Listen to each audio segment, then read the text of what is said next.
Good morning. This chapter is called You Had Me at Hello. I walk in the door and waken Pumpernickel with my arrival.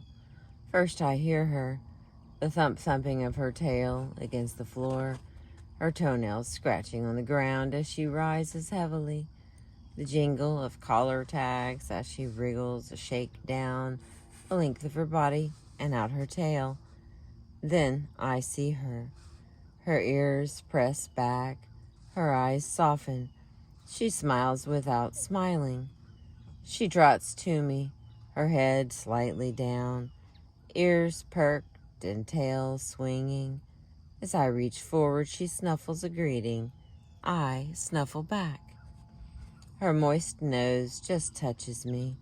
Her whiskers sweep my face. I'm home. Here's a possible explanation for why dogs were not the subjects of serious scientific inquiry until recently. You don't ask questions when you already know the answers viscerally.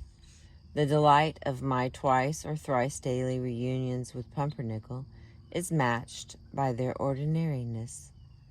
Nothing could seem more natural than these simple interactions. They are wonderful, but it is not a wonder that a once demands scientific scrutiny. Okay, hang on.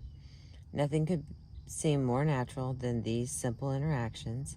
They are wonderful, but it is not a wonder that at once demands scientific scrutiny.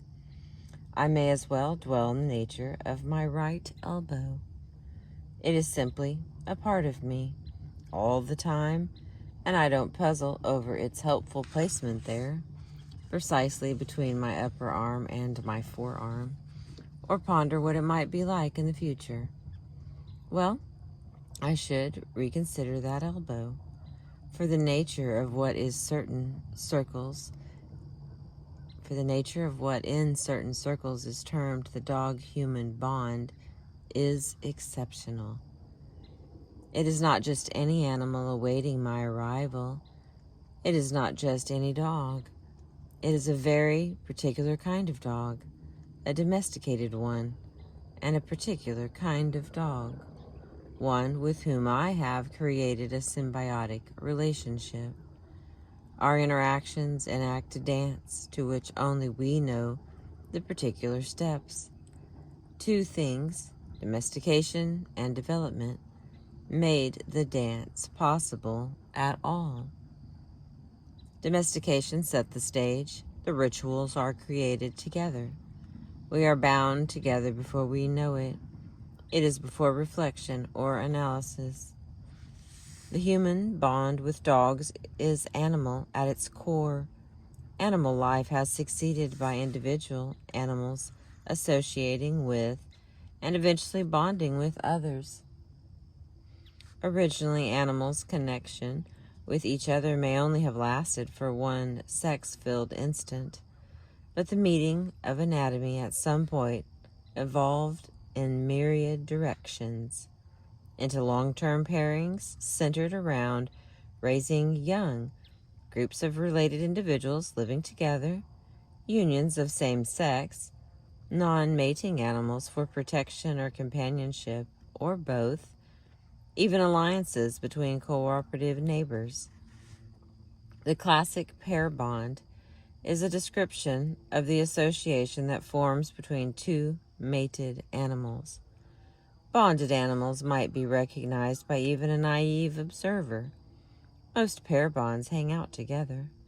They mind and care for each other, and they excitedly greet each other on reuniting. This kind of behavior may seem unsurprising. After all, we humans spend much time trying to pair bond, maintaining or discussing our current pair bonds, or trying to extricate ourselves from ill-advised pair bonds gone sour. But from evolutionary point of view, bonding with others is non-obvious. The goal of our genes is to reproduce themselves, an inherently selfish aim, as sociobiologists observe. Why bother with others at all? The explanation of a selfish gene bothering to mind and greet other gene forms turns out to also be selfish. Sexual reproduction increases the chance of helpful mutations. It also behooves the selfish gene to ensure that one sexual mate is healthy enough to bear and raise the new infant genes. Does that sound far-fetched? A biological mechanism has been discovered that supports pair bonding. Two hormones, oxytocin and vasopressin, known for their roles in, respectively, reproduction and body water regulation, are released when interacting with one's partner. These hormones make changes at the neuronal level in areas of the brain involved in pleasure and reward. The neural change results in a behavioral change, encouraging association with one's mate because it simply feels good. In the small, mouse-like prairie voles that the researchers studied, the vasopressin seems to work on dopamine systems, which results in a male vole being very solicitous of his mate. As a result, prairie voles are monogamous, forming long-lasting pair bonds in which both parents are involved in raising the wee voles.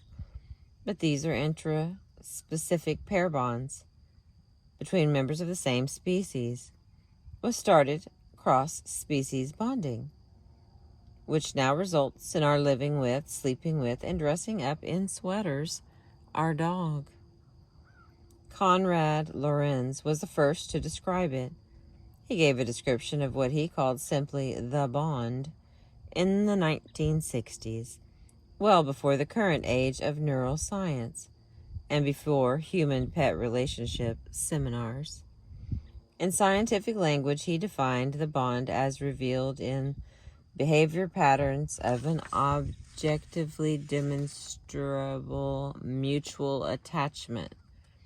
In other words, he redefined the bond between animals not by its goal, such as mating, but by the process, such as cohabitating and breeding. The goal could be to mate, but it could be also for survival, work, empathy, or pleasure. This refocus opens the door to considering lots of other non-mating kinds of pairing as true bonds between members of the same species or between two species. Among dogs, working dogs are a classic case. For instance, sheepdogs bond early in life with the intended subject of their work, sheep. In fact, to be effective herders, sheepdogs must bond with sheep in their first few months. They live among the sheep, eat when the sheep eat, and sleep where the sheep sleep. Their brains are in the throes of rapid development at an early age. If they don't meet sheep then, they don't become good shepherds. All wolves and dogs, working or not, have sensitive periods of social development. Early in puppyhood, they show a preference for the caregiver, seeking her out and responding to her differently than to others, with a special greeting. This might seem a good time for a young dog to meet his new owner. There is surprisingly little good science about the timing of this introduction. The forces determining when people adopt dogs are more often than not influenced by everything but the best age for a puppy to meet a person. Many states have laws prohibiting sale of puppies prior to 8 weeks to protect against selling physically immature animals. Breeders have their own interests in mind in selling their charges, but social recognition requires experience. From 2 weeks to 4 months, dogs are particularly open to learning about others of any species. No dog should be taken away from his mother before he is weaned, which can be from 6 to 10 weeks, but dogs should be exposed to humans as well as to litter mates. For young animals, it is adaptive to do so. There is still a big leap, though, between a bond wrought of developmental advantage and one based in companionship. Given that animals neither mate with dogs nor need them to survive, why might we bond? Bondables. The feeling of mutual responsiveness that each time one of us approached or looked at the other, it changed us. It affected some response. I smiled to see her look or wander over. Her tail would thump, and I could see the slight muscle movements of the ears and eyes that indicated attention and pleasure. We don't need to be herded. Neither are we born to herd. Nor, as we saw earlier, are we a natural pack. What then accounts for our bond with dogs? There are a number of characteristics of dogs that make them good candidates for us to choose to bond. Dogs are diurnal, D-I-U-R-N-A-L, ready to be awake when we can take them out and sleep when we can't. Notably, the nocturnal aardvark and badger are rare as pets. Dogs are a good size with enough variation between breeds to suit different specs. Small enough to pick up, big enough to take seriously as an individual. Their body is familiar with parts that match ours. Eggs, eyes, belly, legs, and an easy mapping on most of those that don't. Their forelimbs to our arms, their mouths or nose to our hands. We are generally enthralled by creatures that look like us in at least some way. Notably, not every and not all animals are obsessed over, taken in, or anthropomorphized. Monkeys and dogs regularly are, but eels and manta rays rarely are. That barnacle just loves hanging out with me in my boat is a sentence never uttered. The difference between the monkey and the barnacle is part evolutionary, part familiarity. An infant monkey curling a hand around a mother's finger easily evokes the same poignant scene between human mothers and infants.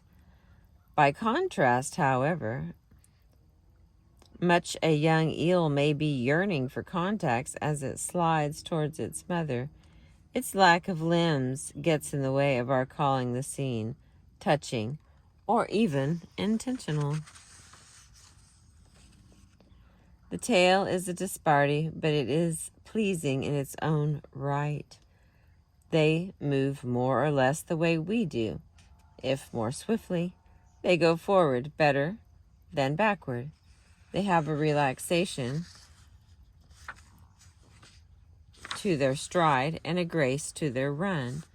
They are manageable. We can leave them by themselves for long stretches of time. Their feeding is not complicated. They are trainable. They try to read us, and they are readable, even if we often misread. They are resilient, and they are reliable, and their lifetime is in scale with ours. They will oversee a long arc of our lives, perhaps from childhood to young adulthood. A pet rat might live a year too brief. The gray parrot 60, too long. Dogs hit a middle ground. Finally, they are compellingly cute. And by compelling, I mean a literal compulsion. It is part of our constitution that we coo over puppies, that we soften at the sight of a big-headed, small-limbed mutt, that we go gaga for a pug nose and a furry tail. It has been suggested that humans are adapted to be attracted to creatures with exaggerated features, the prime example of which are human infants. Infants come with comically distorted versions of adult parts, enormous heads, pudgy, foreshortened limbs, tiny fingers and toes. We presumably evolved to feel an instinctual interest in and drive to help infants.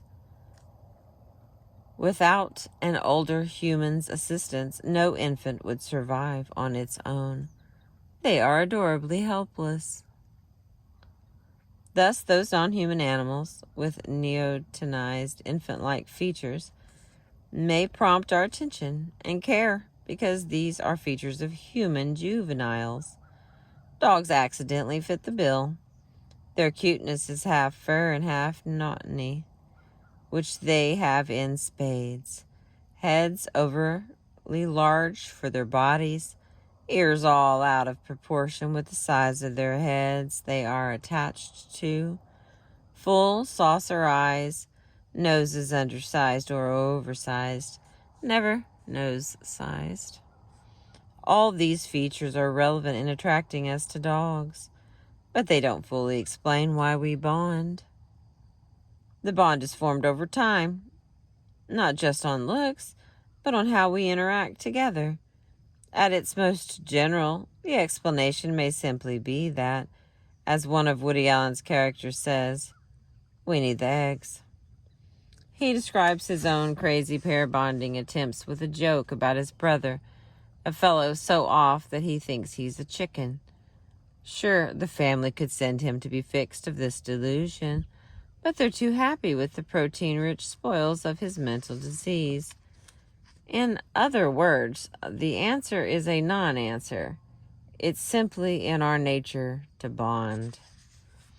Edward O. Wilson, the naturalist and social biologist who studied ant populations in amazing detail, proposed that we have an inborn, species-typical tendency to affiliate with other animals, what has been called the biophilia hypothesis. The notion is attractive and also much debated. It is notably difficult to disprove such a hypothesis. Regardless, I consider it the scientist's way of saying what Woody Allen did. Dogs who evolve among us are the same way. At a more scientific level, the question of how bonding came to be in the nature of dogs and humans is answerable in two ways, with explanations that in ethology are called proximate and ultimate. An ultimate explanation is an evolutionary one, why a behavior like bonding to others evolved to begin with. The best answer here is that both we and dogs forebears are social animals. And we are social because it turned out to confer an advantage. For instance, one popular theory is that human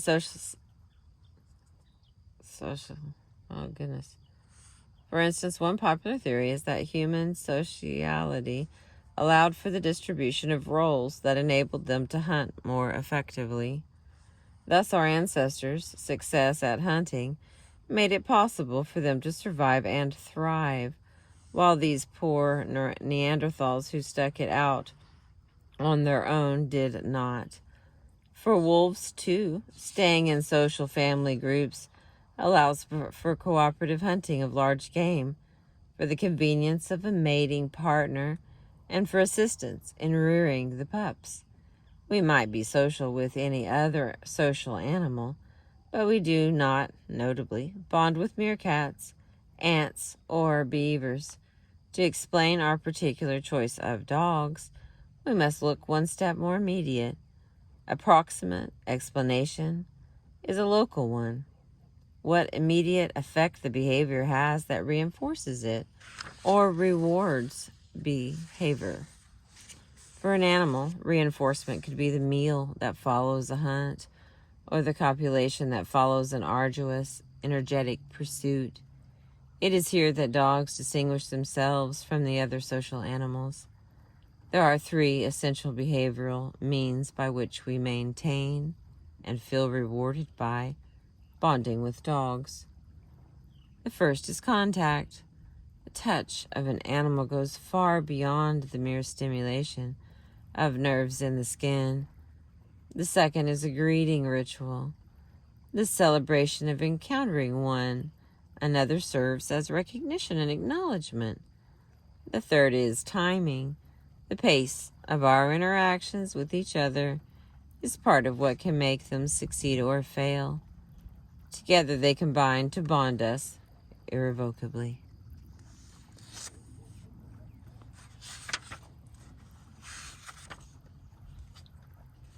I'm going to take a break here and I'll start on the next one. We made it to page 266. We got about 30 pages left and we'll be done. I appreciate you listening this morning. Thank you so much.